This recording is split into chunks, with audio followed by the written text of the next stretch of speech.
wanted to bring on now Will Chamberlain. He is the senior counsel for the Article 3 project. You guys know Mike Davis from there. You know Will, of course. He worked here at Human Events, was instrumental, by the way, in bringing Human Events back to life. And he joins us now. Will, how are you? Good to be with you, Jack. So walk me through this this ruling, because a lot of people were, this kind of came down to, the left had kind of sort of come up with this punchline saying, oh, Trump doesn't have the money, doesn't have the cash, haha, he's poor Don Leon or something. I can't even get it right. Don Poor Leon. It's really, really bad puns. On the other side. And of course, Frank Luntz is running around saying, you shouldn't be bragging about how you're just basically stealing things from a guy. It's not going to play well in the polls. But walk me through what actually happened from the legal standpoint yesterday in that ruling. Okay, so basically the Court of Appeals in New York reduced the size of the required appeal bond from $454 million to $175 million, and lifted some of the other restrictions on Trump that Judge Engoron had put in place at the trial court level. What that means effectively is that Trump goes from being in jeopardy of, not being able to provide sufficient cash right away to even be able to appeal the case, or, somehow having to do a fire sale of assets really quickly. Either way, what you have is, what you had was a very punitive appeal bond. And when an appeal bond, the basic idea of appeal bond is if you lose a civil judgment at the trial level, you have the right to appeal it, but the court can impose a bond upon you to ensure that you'll end up paying the judgment after you appeal. And they're not supposed to be punitive. And I think that's why, Judge Engoron, issued obviously this absurd $450 million judgment and then said that Trump had to put the entire amount up as a bond. So I think the Court of Appeals found that unfairly punitive and reduced the size of it. And I think ultimately Trump's going to be able to make bond without too much of an issue now. So making the bond, and of course he delivers this statement yesterday, oh, it's your collateral cash. Walk us through, does he have to pay the full 175, or is that just put up as collateral, or is a portion of that put up as collateral for the bond? So he will need to put up, he'll put up a certain amount of cash, there will be a fee, and then he'll say that these stocks I own are collateral, and these cash securities are collateral. And that should be sufficient. The big problem was that appeal bonds are sort of unique. They're not like other normal loans where you can put up real estate as collateral. Appeal bonds, these companies, one, they don't deal in $500 million amounts generally. It's very rare that a judge will impose an appeal bond of that size. And then second, they want the collateral to be very liquid securities if it's going to be securities. Illiquid assets like real estate, they're just not in the business of, valuing those assets and then selling them, especially because in the, appeals often lose. And so it's very common that a person who ends up buying an appeal bond will have to satisfy the judgment. And so that's a big part of the reason why they want liquid securities in the first place, just shares of stock that could easily be traded. So essentially they're thinking, we want to make sure this guy can actually pay should he lose the appeal, because the preponderance of them are, or the majority of them are, typically losers on appeal. That being said, so it's 175 now, but if he loses his appeal, does it go back up to the full amount of 454? Yeah, if he doesn't actually win any reduction in the size of the judgment on the merits, then yes, he would still be on the hook for $454 million. And the New York and Letitia James would be able to satisfy part of that with the appeal bond, right? They'd be able to take that 175 right off the top, and then they'd still be able to pursue President Trump for the rest of the judgment by seizing his other assets. So what's the timeline on this? Because a lot of the other cases, people have said, well, with the exception of Alvin Bragg, which I want to talk about to you in the next segment, that, a lot of these cases are being delayed. This is not one of them, obviously. This is happening right now, but the appeals decision will take some time.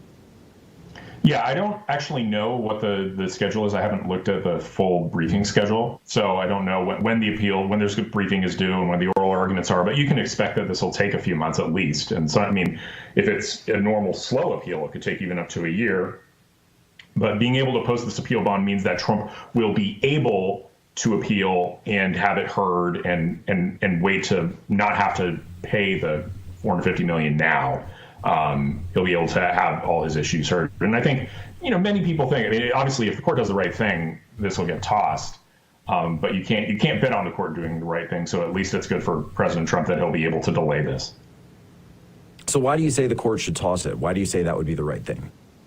Oh, well, I mean, it's a fraud case with no victims and where everybody understands that the vast assets are hard to evaluate and hard to put a proper value on. There's a great New York Times article, I don't know if you saw it, where they said, Letitia James might be able to start seizing Trump's assets, though it's difficult to value them. Well, it turns out the entire premise of Letitia James's case was I saw the headline. It was right. Yeah, it was amazing. I think Josh LaFave said, hang this in the Louvre. Yeah. This headline. Yeah, because the whole premise of their case is that we can value your real estate assets and they're way less than what you said they were.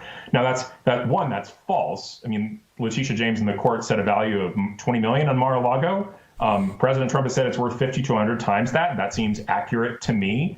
If you know anything about Palm Beach real estate, there aren't that many properties like Mar-a-Lago. That's an enormous compound that actually stretches the entire width of the Palm Beach barrier island. No other property on the island does that. And just when that's the reason for the name. That's actually the reason for the name. A lot of people don't realize that from Italian Mar-a-Lago, from the sea to the lake. So it's right there in the name. This is an extremely unique property.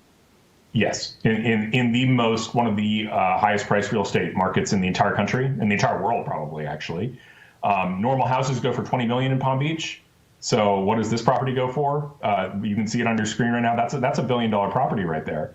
And they said, Trump essentially, the theory of the case is Trump defrauded these very sophisticated New York banks like Deutsche by getting loans to buy the old post office building where the Trump Hotel was. And he cheated Deutsche out of it despite repaying the loan. And I mean, you can't explain it without starting to laugh and realize how ridiculous it is. But that's the thing about this case, because it didn't need to go to a jury trial under New York law. All it needed was Letitia James and Judge Engoron. Letitia James to bring the case and Judge Engoron to find Trump liable. And all of a sudden, the state of New York has put a $500,000 judgment on Trump's head. It's $500 million rather. And it's an abuse of the system. It's obvious and absurd lawfare. And that's why I say that the Court of Appeals obviously should reverse this. And it's another thing too, where of course this is going to have repercussions for anybody else who's got one. I mean, I'm sure there's other real estate developers who are currently in process with different claims or potential issues in New York, not just the city but the entire state for the appeals. And so now people are going to have to wonder: is this same standard going to apply to everyone who's seeking a business loan? Right, and I mean, any real estate developer, anybody who has assets in New York and then makes a deal with a New York bank to borrow money using those assets as collateral, on the basis of what was done by Letitia James, it's clear that the state of New York feels it's perfectly reasonable to, even if you paid off all your loans, nobody was victimized, and you were, just valuing your assets as, aggressively, but within the realm of reasonableness. You could just have all your money taken away. You could just have all your assets stolen and stripped from you. And so I think it's going to have a real impact on people actually doing business in New York. And that's maybe the only positive thing that comes out of this. And to me, it just I said yesterday on the show, it's state-sponsored theft. It just looks like state-sponsored theft. We're coming up on a quick break here. Will Chamberlain from the Article 3 Project is joining us. He's walking us through these things. Look, the fundamental tenet of communism is the abolition of private property, that the government can come in and take your stuff whenever you want. The antithesis of that is that the only person who has a right to my property is me and no one else, and that's it. Be right back. Human Events Daily continues.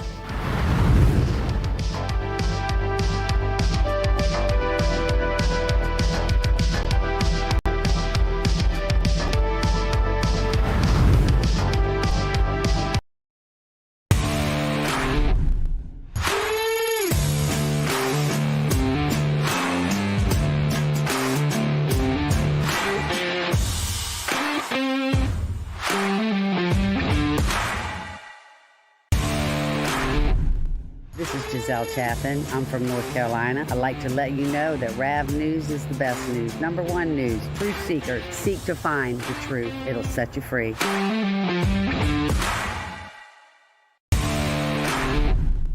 Hi, my name's Paul Foyer. I'm Foyer04 in the Getter Chat. I love RAV for all the Getter, all the War Room Posse, and all of you guys. Love y'all. Bye.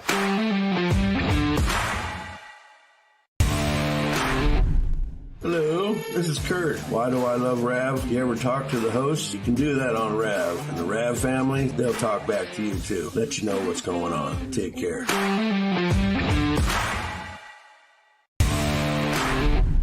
This is Tim King, also known as USS Malik, and I love Real America's Voices for its like-minded programming and the chat. Love you guys.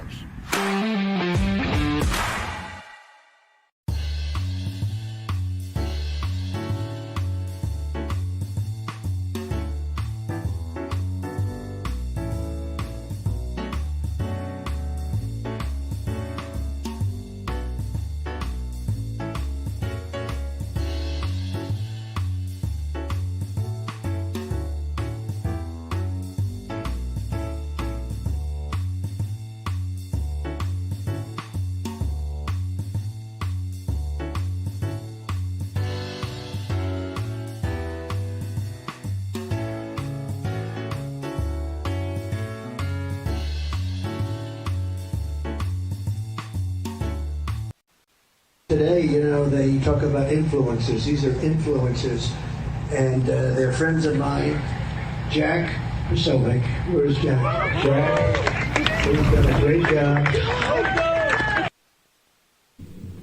All right, Jack Posobiec back live, Human Events Daily. Have you ever had a question or a conversation, and all of a sudden, the very thing that you were talking about, the next thing you know, you're getting ads for it. You're getting ads that match exactly what you were talking about. Well, between the big government, big tech, corporate America, and even criminals, yes, criminals, your privacy is compromised 24/7, and that's on top of the side effects of radiation. The cell phone companies swear is safe, and the brain-numbing effects of social media. So you can detox from your phone today with Silent. Got my Faraday sleeve right here. Silent is a light and portable Faraday sleeve for your mobile device that protects your privacy, your security, and your health. This is patented Silent Pocket Faraday technology, which blocks harmful radiation and all wireless signals, giving you peace of mind that your personal data never ends up in the wrong hands. So go silent today at slnt.com/POSO. Use promo code POSO and save 15% plus free shipping on qualifying orders. Look, I'm in the spotlight challenging the government, the Klaus Schwabs, the big corporate interests on the top of the left, the Antifa, etc. I got to protect my privacy at all times, and I'm so thankful that Silent was created. So go to slnt.com/POSO. Again, that's slnt.com/POSO, and use promo code POSO to save 15% plus free shipping on qualifying orders. Will Chamberlain is our guest from the Article 3 Project, where he works with Mike Davis. Will, we also got news out of New York yesterday where it wasn't about a ruling being struck down. In fact, it was about something moving forward, and that being this trial, a criminal trial with Alvin Bragg, whereby in President Trump will now become the first president, or I guess former president now, to stand criminal trial in the United States. Now, surely, if this is the first time, completely unprecedented, that a former president would stand trial, surely the crime must be just absolutely horrific. It must be something that's just so atrocious that everyone can call it out for what it is. Public opinion, of course, I'm sure, swinging to the DA on this one. Tell us, Will, what was this horrific crime that President Trump committed, whereby we've had to throw all 250 years, almost 250 years of American history out the window and put this dastardly man on trial? A falsification of business records that nobody ever viewed, which is a unique crime in the history of New York law.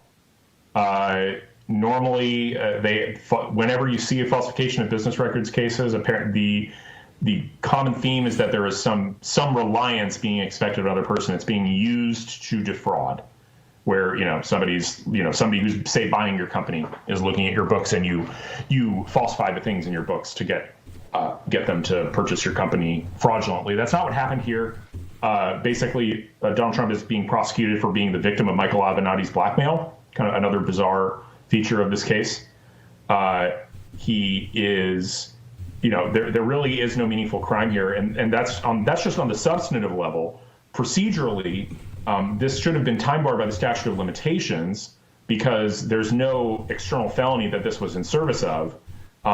And there were some theories that maybe Alvin Bragg would try and say, oh, well, this was, in service of tax fraud or in service of a campaign finance reform violation because somehow, the giving money to Stormy Daniels was a campaign donation. I mean, all these theories were very silly, but Alvin Bragg just skirted by them by saying, oh, we don't have to specify what felony this was in service of. And that allowed him to then, or that gave him what he thought was the permission to charge a felony in this case, which extended the statute of limitations 6 years, which was necessary because the actions and questions happened in 2017 and he didn't bring the case until 2023. If it was a misdemeanor, as it should, it would have been time barred because there's a 3-year statute of limitations. And what we're all talking about here, what this is all centered around is this series of payments that went to Michael Cohen and allegedly, because it is still alleged, then went to Stormy Daniels for the purposes of essentially having her not come out publicly with this story that she and Michael Avenatti were sharing, which, by the way, she did also come out publicly eventually and say with Anderson Cooper on 60 Minutes. Yeah, and they're basically saying, they're prosecuting him for being the victim of what seems to be a pretty clear blackmail scheme. And I mean, Michael Avenatti actually is currently sitting in jail for attempting to blackmail Nike.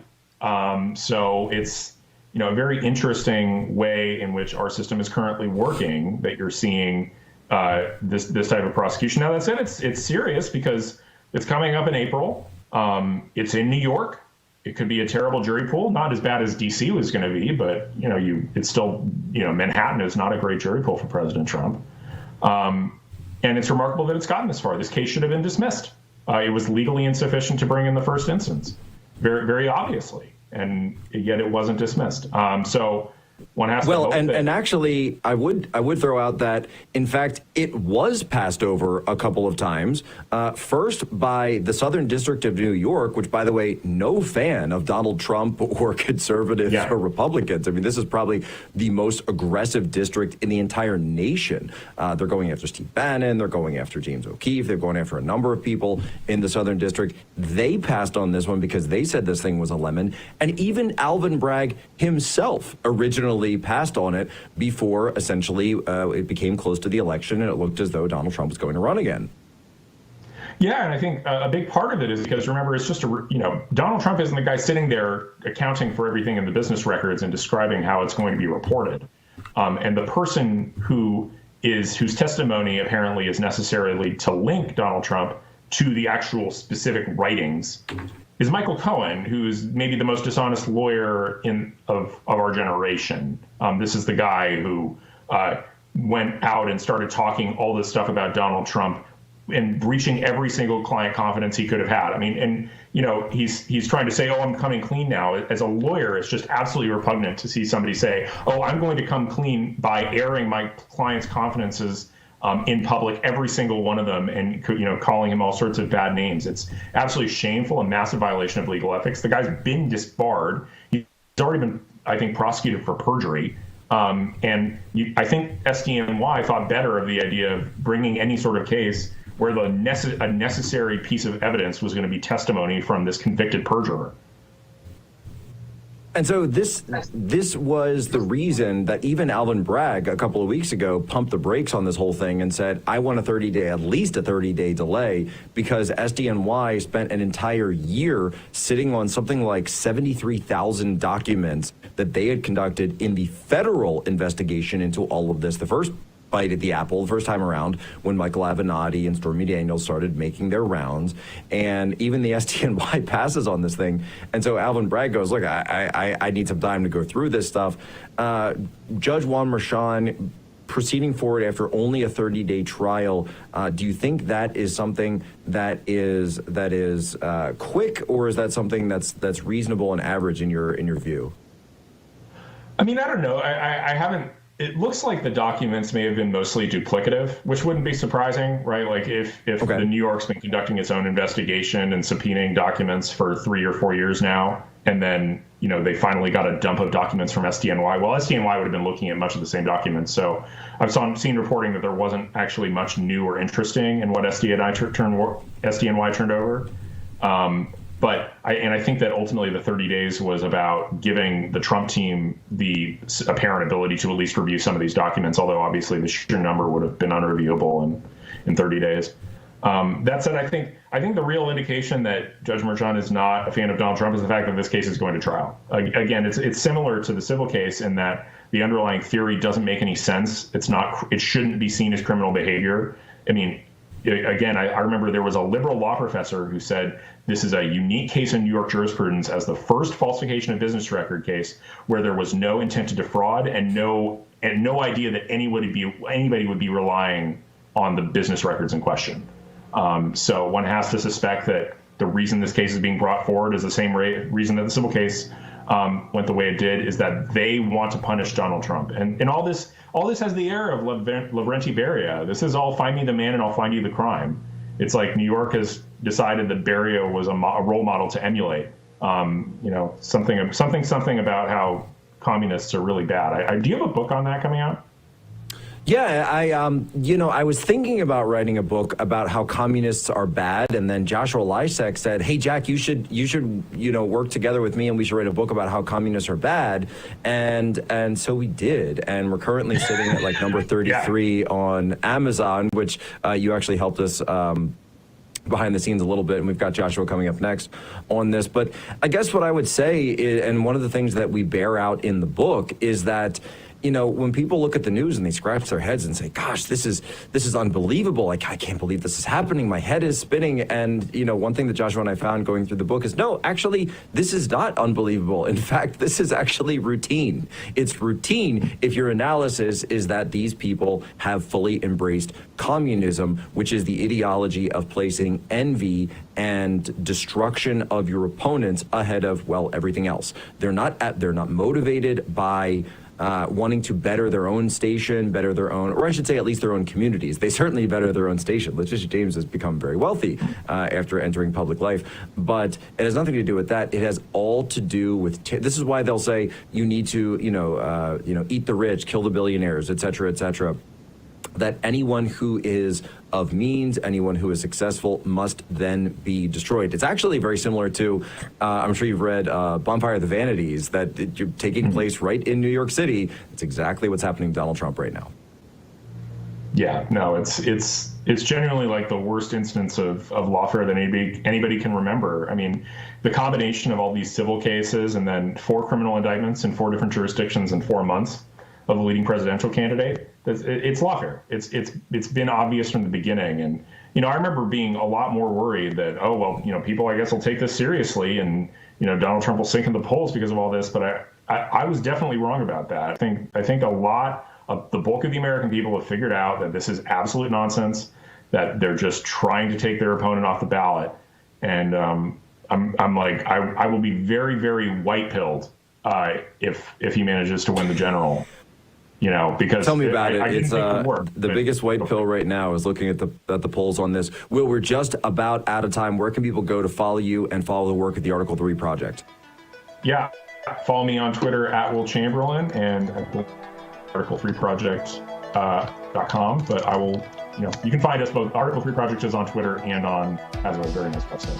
Yeah, Article 3 Project. All right, the Article 3 Project. Check them out, folks. They're the ones actually giving you the truth about the Trump cases. More from the collapse of complex systems. Human Events Daily continues.